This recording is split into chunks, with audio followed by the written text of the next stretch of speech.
And I had mentioned this before.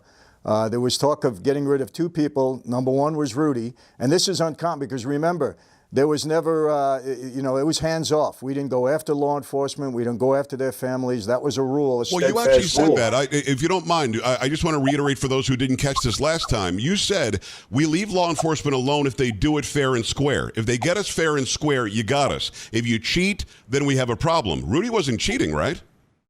No, I mean, look, who knows what we were thinking at that time? We're always right and everybody else is wrong. That's how we thought it back then, especially law enforcement. But no, it was hands off no matter what. Even if we felt we were being framed, you weren't allowed to go after law enforcement. There was an exception. There was two exceptions that I was aware of.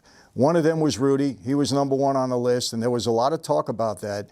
And then secondly was Geraldo Rivera, believe it or not. People didn't like him. And there was talk about eliminating him. But Rudy, he just rubbed people the wrong way. I get Rudy, not that I wanted it to happen. Thank God it didn't. But why Geraldo? Nobody liked him. He had just gone after the mob at certain times, and things that he said, probably rubbed one person in particular wrong. Who knows? But the word was kind of out on him. But it was a definite thing with Rudy, and I had mentioned this before. Rudy, you probably know this. Rudy, you knew there was a hit on your head? I know about it because there was one meeting of the commission in which a couple of days after I got notified by the FBI that I might need protection. I didn't have protection then, but I might need protection. And I said, why? I had had a contract from the Sicilian Mafia when I first became U.S. Attorney because of the Pisa connection case. Wow. And we found the people and we resolved it. But then they came to me one day and they said, you're going to have to listen to these tapes. And the tapes were conversations that Fat Tony, Carmine Persico, maybe Castellano, they had the conversation after the meeting because we didn't actually tape the meeting. We taped them having conversations about the meeting after it was over. And they talked about having gone to a vote about killing me. And they voted 3-2. And Carmine Persico voted not to kill me. Wow. And Fat Tony. I don't know about the rest, but I had the two of them. So when I prosecuted Persico, we put him in jail for 100 years with the rest of them, with Fat Tony. He was kind of okay with that.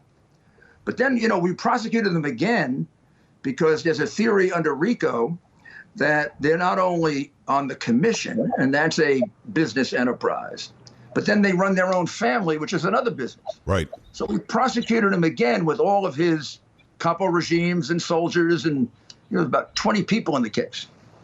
And he was so upset that he was getting prosecuted again. He was really pissed off. Really, really upset. How can this guy do this? I'm already going for 100 years. What am I going to go for 200 years? He just wants me around to torture me. And one day he tells somebody, he offers him $200,000 to kill me, which I always knew it was temper, but the FBI took it seriously. But the bottom line is, it was serious business. By one vote, Rudy, they didn't vote to kill you.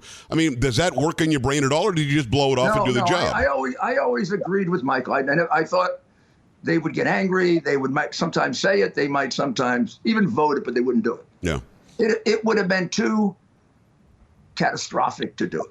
Well, too risky, too high profile. That was it. Yeah. They had always gotten through because they were restrained and careful. Some of the famous mafia hits were people that they thought were going to cause them trouble.